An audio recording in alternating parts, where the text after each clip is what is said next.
Welcome back. Today we're jumping right into this explainer, covering Dr. Kim's cinematic lecture on the quest for the perfect baseline. Look, if you've spent any time in a chemistry lab, you know measuring voltages is pretty much the bedrock of understanding chemical reactions. But actually capturing those microscopic electron transfers, yeah, it's not as simple as just jamming a standard probe into a beaker.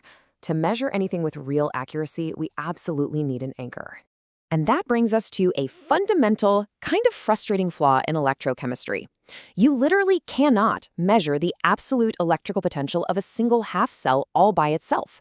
I mean, you just can't measure exactly half of a chemical reaction.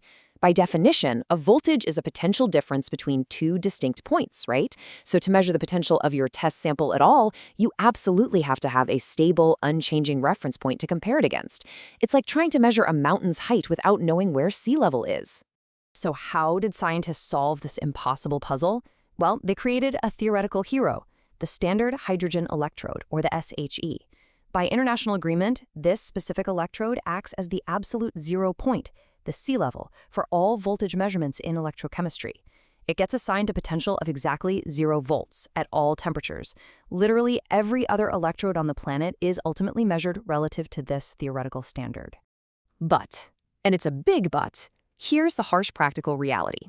The SHE is an absolute nightmare to actually use in an everyday lab setting.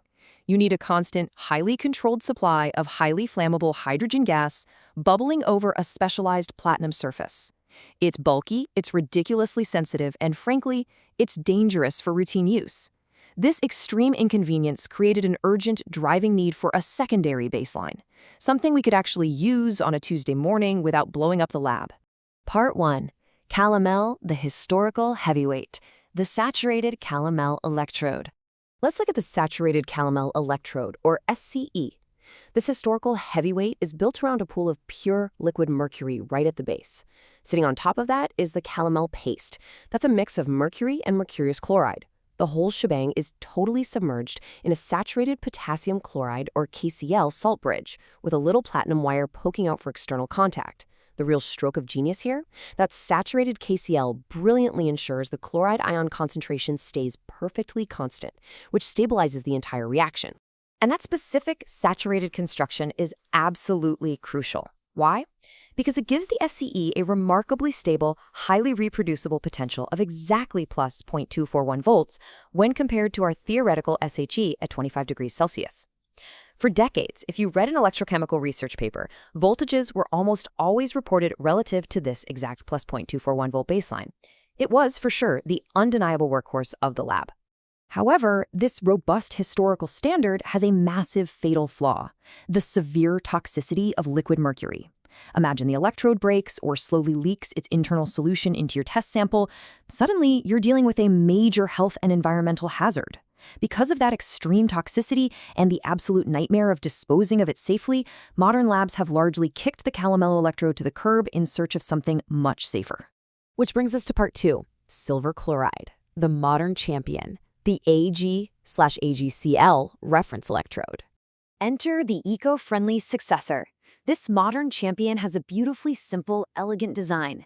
It uses a silver wire that's been coated in a thin layer of solid silver chloride. The wire sits inside a glass body filled with a standardized potassium chloride electrolyte, connecting to your instruments via a shielded cable. The best part? It entirely eliminates the need for toxic liquid mercury, a real game changer. You can see how this perfectly contrasts the toxic legacy of the SCE with our safer, modern standard.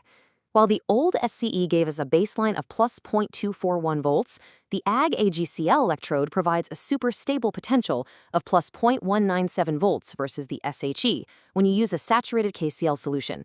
It's eco-friendly, it's completely mercury-free, and it has rightfully become the go-to laboratory standard across the globe. But hey, we have to remember these baseline potentials aren't magic. According to the Nernst equation, the math that links voltage to environmental conditions, these numbers will inherently shift. If you crank up the temperature, tweak the concentration of the internal ions, or change the pressure for gaseous species, your baseline is going to move. That's exactly why maintaining a saturated internal solution is so critical. It locks that concentration factor securely in place. Part 3. Sensing life, biological electrodes, AgCl, and ECGs and EEGs. Now, this actually matters way beyond the chemistry lab. Think about getting an ECG or an EEG at the hospital. In that moment, you are essentially functioning as an electrochemical cell. Your human tissue produces biological ion currents. To actually read those, a tech applies an electrolyte gel packed with free chloride ions right to your skin. That gel acts as a chemical bridge, allowing the silver/silver chloride electrode to literally translate your body's biological ion currents into readable electron currents that flow straight into the medical monitor. The literature really hits the nail on the head here. It points out that silver/silver chloride is a common choice for biological electrodes because of its low half-cell potential and a toxicity far lower than calomel. That's exactly why this champion is trusted with our health. It's safe, its electrical impedance is super low, it's incredibly stable, and most importantly, it keeps toxic mercury far, far away from patients. It's the perfect marriage of electrochemistry and biology. Part 4. Glass Electrodes and pH, the ultimate puzzle solver. The history of the glass electrode is this fascinating timeline of discovery. Back in 1909, Haber and Klemensevich first realized that a glass boundary could actually generate an electrical potential. Jump to 1922, and W.S. Hughes proves that silicate glass behaves remarkably like a hydrogen electrode. But the real aha moment came in 1925.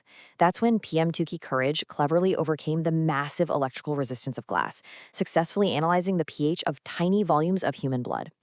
So what makes the glass electrode actually tick? It's a marvel of microscopic engineering.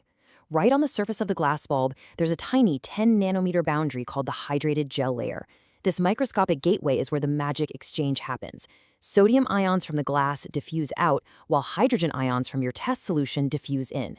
It's this highly selective interaction with hydrogen ions at the gel layer that lets the glass electrode accurately measure pH. These days, you'll rarely see a glass half-cell just sitting out on its own. Instead, we neatly package this incredible tech into a combination pH electrode. This clever design houses both the pH-sensing glass half-cell and a highly stable internal reference half-cell, almost always our trusty silver/silver chloride standard, all inside one convenient body. With its own internal buffered KCl solution and an external liquid junction, you get a complete measuring system in one simple probe. Part 5. The future of measurement, beyond the glass bulb. We've traveled a pretty wild distance in this explainer, haven't we? From the highly dangerous, theoretically pure baselines of bubbling hydrogen gas to the reliable Calomel systems of the past, right up to the eco-friendly, life-saving biological sensors and combination pH probes we rely on today, which leaves us with one final thought to ponder. As our ability to measure chemical reactions shrinks down to the nanoscale, what will become our next universal baseline? As we push the boundaries of material science, what new standard is going to emerge to anchor the discoveries of tomorrow? Thanks for joining me, and I'll leave you to think on that.